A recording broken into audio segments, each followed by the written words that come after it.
হ্যাঁ দেখো, আজ গণতন্ত্রের যে সবচেয়ে বড় যে অনুষ্ঠান, সেই গণতন্ত্রের বড় অনুষ্ঠানের আজকে মনোনয়ন পর্ব দাখিলের অন্তিম দিন। আর সেই মনোনয়ন পর্ব দাখিলের অন্তিম দিনে এক উৎসব মুখর পরিবেশ দেখা গেছে শ্রীভূমি শহরে। এই মুহূর্তে আমরা উপস্থিত আছি বিধায়ক অর্থাৎ মন্ত্রী কৃষ্ণেন্দু পালের ঘরের সম্মুখে। আর এই মুহূর্তে এই দেখুন যে ওনারা কিভাবে সেই বিজেপির জয়গান করছেন আমরা দেখতে পাচ্ছি।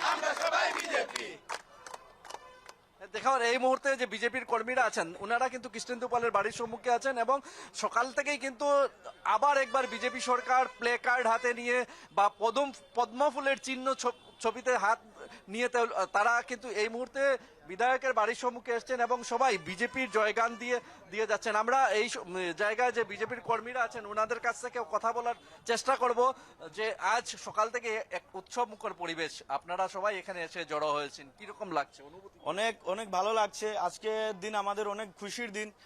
অনেক দিন থেকে আমরা এই দিনের অপেক্ষায় ছিলাম যে আমরা দাদাকে নিয়ে সবাই মিলে একসাথে জড়ো হয়ে নমিনেশন দিতে যাব।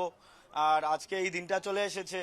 আর আগামী দিনও আমরা অপেক্ষায় আছি কোন দিন আমরা ভোটটা দেবো আর কোন দিন আমরা আবার জয়ের জন্য মানে প্রস্তুত হব। মানে প্রস্তুত তো অলরেডি আমরা আছি, জয়ের উল্লাসের জন্য আমরা বের হব, সবাই জয় যাত্রা নিয়ে বের হব, সবাই একসাথে বিজেপি জিন্দাবাদ নারা লাগিয়ে, কৃষ্ণেন্দু পাল জিন্দাবাদ নারা লাগিয়ে সবাই একসাথে বের হব।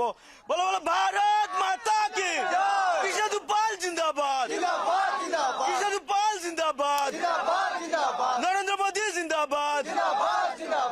এই মুহূর্তে যে সমস্ত ব্যক্তিরা আসছেন ওনারা কিন্তু হেমন্ত বিশ্ব শর্মার ছবি, ভারতীয় জনতা পার্টির ছবি লাগিয়ে কিন্তু ওনারা এই মুহূর্তে সেখানে এসে উপস্থিত হয়েছেন। আমরা আরো কর্মী সমর্থকরা আছেন ওনাদের কাছ থেকেও জানার চেষ্টা করব।